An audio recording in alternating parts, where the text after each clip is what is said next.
Hello, this is Steve, and you're on the Living in Southwest Virginia channel. Talking to you today about the Krico 260, which I brought out to the range a few weeks ago. I mentioned in my first video I had some issues with misfires, even though we were getting decent primer strikes. So I took the gun apart and checked it. It had a screw that was loose that holds the magazine well to the receiver. It wasn't loose, it fell out when I took the gun apart.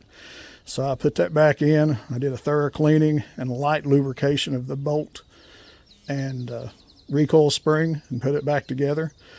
Since then, I've shot about 40 rounds and I've had 3 misfires during that.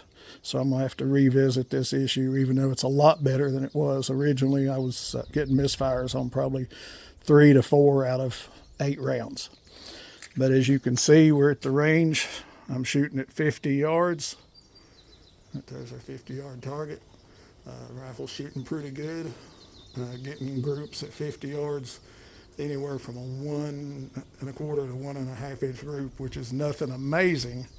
But with this little 3x9 rifle scope here, I'm not seeing as well as could. And also, I'm 59 years old, so I'm not seeing as well as I did. But I'm going to go out to the target, show you those groups. All right, so this is the 50-yard target where I started shooting the Krico. And with that 9-power scope, I think there's a lot more accuracy potential in the rifle than what I'm really getting, in my opinion. This is 16 rounds, and it's looking like, what, 1.5 inches, 16 rounds. That was my first. I was aiming here. Then I came down to this box. Shot 8 rounds. That's looking like about 1 1/4 inch, 1 3/8, something like that. Move my elevation down a little. Here's 8 more. We do have a little bit of variable wind today, which may have affected that. And then I adjusted my elevation a little more. Came down here, and here's 8 rounds. Several in this one hole here in the center. Again, I think with a scope with more magnification, you can tighten those groups up. Also, the trigger is just a little heavy on the gun. And we'll see how much adjustment's in it and what it can be adjusted down to safely. All right, I hope the wind noise isn't too bad. The wind has picked up. I switched the Krico over to shooting the red box Norma TAC 22.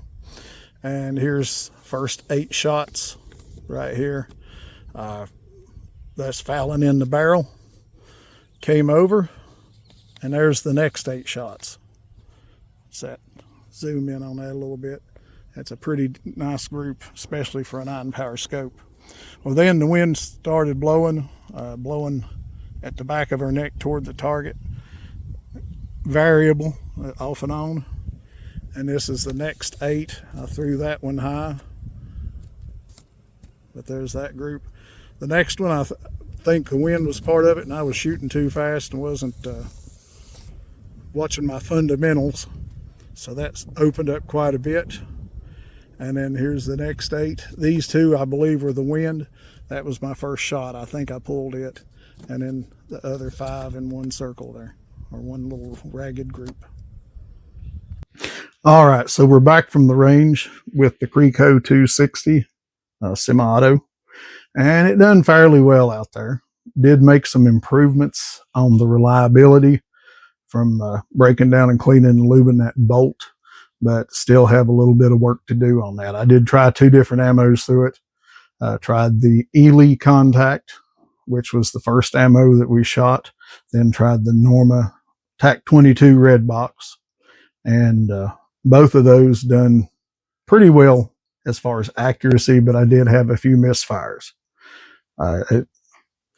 It seems like a very good rifle. Get this reliability issue straightened out. I think that it's going to be an accurate rifle. I do have a little bit of trouble with the trigger. The trigger's kind of heavy. There, the gun is clear. Put a snap cap in it and check the trigger pull. I'm curious. I have not yet checked it.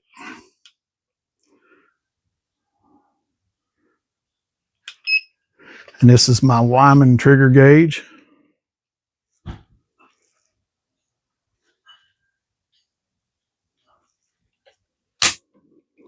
And it's just a little heavy, 4 pound, 4.3 ounces.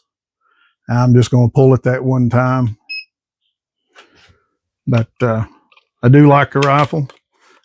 Talking to a fella online from Ireland that bought a similar rifle with a different stock and had this same optic on it. So it is something that you can find overseas. But I'm going to continue working with this rifle, try to get the bugs worked out of it, and move along with this project. And I want to thank everyone who's watched this video. I hope you enjoyed it. If you did, please hit like. And if you find my content interesting, please subscribe. Again, this is Living in Southwest Virginia. My name is Steve, and you have a great day.